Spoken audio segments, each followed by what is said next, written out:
Assalamualaikum warahmatullahi wabarakatuh.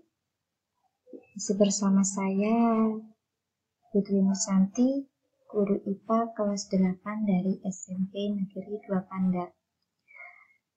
Kita akan bahas tentang materi sistem pencernaan. Pencernaan itu biasanya dimulai di mulut dengan mengunyah makanan dan penambahan air liur yang mengandung zat kimia yang memecahkan pati. Lalu makanan melewati kerongkongan masuk ke lambung dan di situ cairan lambung bekerja. Setelah itu melewati usus halus, usus di mana semua zat gizi diserap. Zat gizi digunakan untuk keperluan tubuh kita. Yang terakhir melewati usus besar. Sisa air dalam limbah makanan itu dikeluarkan.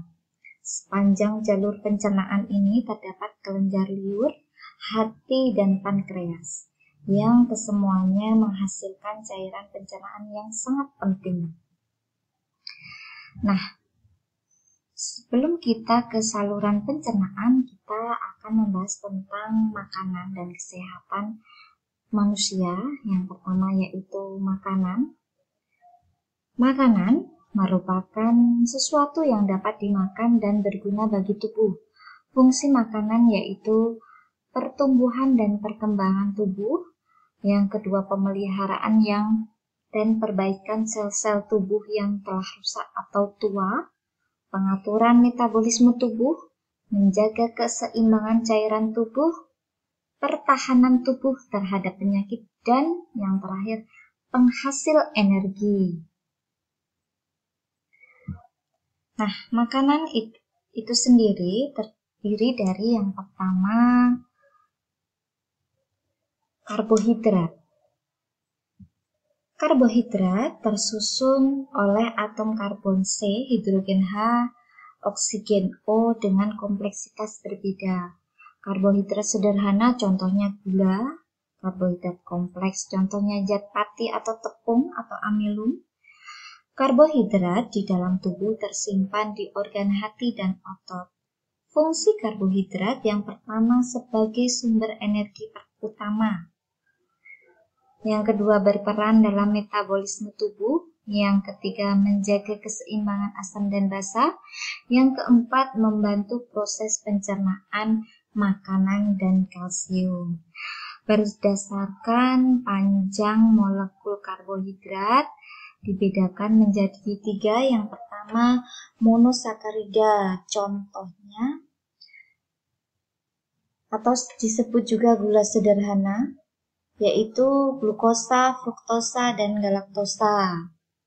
Lalu polisakarida, contohnya amilum, selulosa, dan glikogen. Lalu yang terakhir disakarida. Disakarida ini contohnya sukrosa, maltosa, dan laktosa. Contoh bahan makanan yang mengandung karbohidrat yaitu nasi, gandum, roti, jagung, dan umbi-umbian atau singkong, ketela, dan kentang. Kekurangan karbohidrat dapat menyebabkan busung lapar. Lalu yang kedua yaitu lemak. Lemak, susunan kimia lemak terdiri atas C, H, dan O, kadang-kadang P dan N. Lemak hampir mirip dengan karbohidrat dan protein, namun ciri-ciri kimia dan fisiknya sangat berbeda. Lemak sering disebut sebagai lipid, dan fungsi lemak yang pertama penghasil energi, cadangan makanan, melindungi alat-alat tubuh dan sebagai bantalan terhadap goncangan, melindungi tubuh dari suhu yang rendah, melarutkan vitamin A, D, E, dan K, bahan sebagai penyusun membran sel, hormon vitamin, dan garam empedu. Yang terakhir sebagai penahan rasa lapar.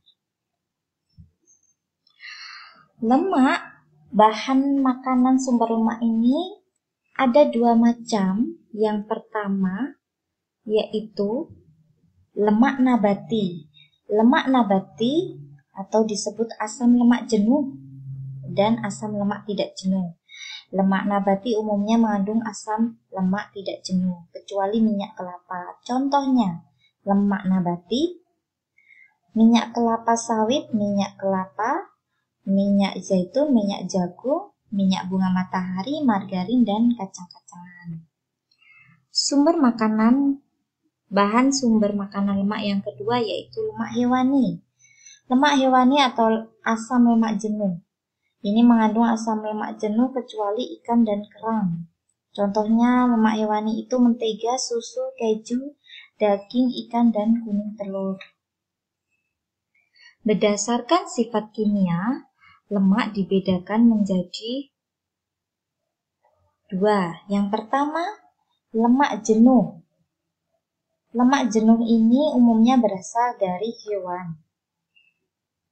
Lalu yang kedua, lemak tak jenuh. Lemak tak jenuh ini biasanya berasal dari tumbuhan. Terlalu banyak mengonsumsi lemak jenuh dapat mengakibatkan pada peningkatnya kolesterol dan risiko terkena penyakit jantung. Pencernaan lemak terjadi di usus halus. Hasil pencernaan lemak adalah asam lemak dan gliserol. Asam lemak digunakan untuk menghasilkan energi, sedangkan gliserol dimanfaatkan sebagai cadangan energi. Lemak disimpan di jaringan di bawah kulit.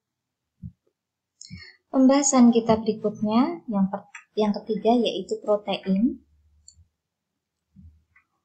Protein merupakan senyawa organik yang tersusun atas unsur CHONSP. Protein berfungsi sebagai penghasil energi, berperan penting dalam pertumbuhan dan mengganti sel-sel yang rusak, menjaga keseimbangan asam dan basa, sintesis hormon, enzim, dan antibodi. Berperan penting dalam metabolisme, terutama sebagai biokatalisator. Yang terakhir, detoksifikasi racun dalam tubuh. Protein diperoleh dari yang pertama protein nabati. Itu dari tumbuhan. Contohnya kacang-kacangan, terutama kedelai. Yang kedua protein hewani dari hewan, yaitu daging, telur, susu, dan ikan. Proses pencernaan protein terjadi di lambung dan usus halus. Hasil pencernaan protein adalah asam amino. Pembahasan kita yang keempat yaitu vitamin. Vitamin adalah zat-zat tubuh yang hanya diperlukan dalam jumlah sedikit, namun harus dipenuhi untuk mencegah penyakit defisiensi, yaitu avitaminosis. Vitamin dibedakan menjadi dua. Yang pertama, vitamin yang larut dalam air. Contohnya vitamin B kompleks dan vitamin C. Karena larut dalam air, vitamin jenis ini mudah sekali hilang dari dalam tubuh, sehingga harus terus dipenuhi lewat makanan sehari-hari atau lewat suplemen. Yang kedua, yaitu vitamin yang larut dalam lemak, yaitu vitamin A, D, E, dan K. Karena larut dalam lemak, kelebihan vitamin-vitamin tersebut dapat disimpan sebagai cadangan dalam lemak tubuh. Contoh vitamin yang diperlukan oleh tubuh manusia. Yang pertama, vitamin A, berfungsi menjaga kesehatan mata. Sumber makanan vitamin A meliputi wortel, tomat, susu, hati, dan minyak ikan. Gejala defisiensi atau kekurangan vitamin A yaitu menyebabkan rabun senja. Vitamin yang kedua yaitu B1 berfungsi mencegah penyakit beri-beri. Sumber makanan vitamin B1 meliputi sereal, gandum, kulit ari beras, ragi, daging, dan susu. Gejala defisiensi atau kekurangan vitamin B1 menyebabkan penyakit beri-beri dan kerusakan syaraf. Vitamin yang ketiga yaitu B2 berfungsi membantu metabolisme karbohidrat. Sumber makanan penghasil vitamin B2 meliputi ikan, telur, susu, hati, keju, dan daging. Gejala defisiensi atau kekurangan B2 menyebabkan pertumbuhan lambat, kulit kering, luka di sekitar mulut. Vitamin yang keempat yaitu B3 berfungsi membantu tubuh mencerna protein. Sumber makanan B3 meliputi telur, daging, kentang, dan kacang-kacangan. Gejala defisiensi atau kekurangan B3 menyebabkan penyakit pellagra. Vitamin yang selanjutnya yaitu B12 berfungsi membentuk sel darah merah. Sumber makanan yang menghasilkan B12 meliputi daging, hati, dan susu. Gejala defisiensi atau kekurangan B12 menyebabkan penyakit anemia pernisiosa dan pusing dan kelelahan syaraf. Vitamin selanjutnya yaitu vitamin C, berfungsi menjaga daya tahan tubuh. Sumber makanan vitamin C meliputi jeruk, lemon, sayuran hijau, dan tomat. Gejala defisiensi atau kekurangan vitamin C menyebabkan penyakit skorbut dan penyakit persendian. Vitamin selanjutnya yaitu vitamin D, berfungsi menjaga kesehatan tulang dan gigi. Sumber makanan penghasil vitamin D meliputi minyak ikan, mentega, susu, dan telur. Gejala defisiensi atau kekurangan vitamin D menyebabkan penyakit rakitis dan osteoporosis. Vitamin selanjutnya yaitu vitamin E, berfungsi menjaga kesehatan kulit dan kesuburan. Sumber makanan yang menghasilkan vitamin E meliputi kecambah, minyak zaitun, dan sayuran hijau.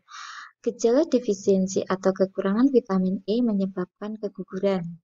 Vitamin yang terakhir yaitu vitamin K, berfungsi dalam pembekuan darah. Sumber makanan yang menghasilkan vitamin K meliputi bayam dan sayuran hijau. Gejala defisiensi atau kekurangan vitamin K menyebabkan pendarahan dan darah sukar membeku. Selanjutnya yang keempat yaitu mineral. Mineral merupakan bahan-bahan anorganik atau tak hidup yang dibutuhkan untuk pembentukan struktur tubuh. Fungsi mineral sebagai zat pengatur metabolisme tubuh, zat pembangun tubuh, mengatur tekanan osmosis dalam tubuh, dan memberi elektrolit untuk kerja otot dan syaraf. Menurut kebutuhan, mineral dibagi menjadi dua. Yang pertama yaitu unsur makro atau mikroelemen, yaitu unsur-unsur yang dibutuhkan dalam jumlah yang besar. Contohnya natrium, kalium, kalsium, fosfor, magnesium, klor, dan belerang. Unsur yang kedua yaitu unsur-unsur mikro atau mikroelemen, yaitu unsur-unsur yang hanya dibutuhkan dalam jumlah sedikit. Misalnya zat besi, zodium, tembaga, mangan, kobalt, dan fluor. Susu merupakan bahan makanan yang mengandung cukup lengkap mineral yang diperlukan oleh tubuh. Untuk yang terakhir, yaitu air. Air merupakan komponen penyusun protoplasma dan berperan sebagai pelarut dalam reaksi kimia metabolisme. Fungsi air adalah pelarut berbagai zat makanan, atau baik organik maupun anorganik, mengangkut nutrisi dalam tubuh, menjaga keseimbangan suhu tubuh, mengangkut sisa-sisa metabolisme, dan menjaga tekanan osmotik sel. Demikian pembahasan materi tentang makanan dan kesehatan manusia. Untuk pertemuan selanjutnya, kita akan membahas tentang saluran pencernaan. Terima kasih kepada anak-anakku yang telah mengikuti pembahasan materi makanan dan kesehatan manusia. Tetap sehat dan semangat, tetap di rumah dan jaga kondisi. Assalamualaikum warahmatullahi wabarakatuh. Nungguin ya. Cintaku bukan di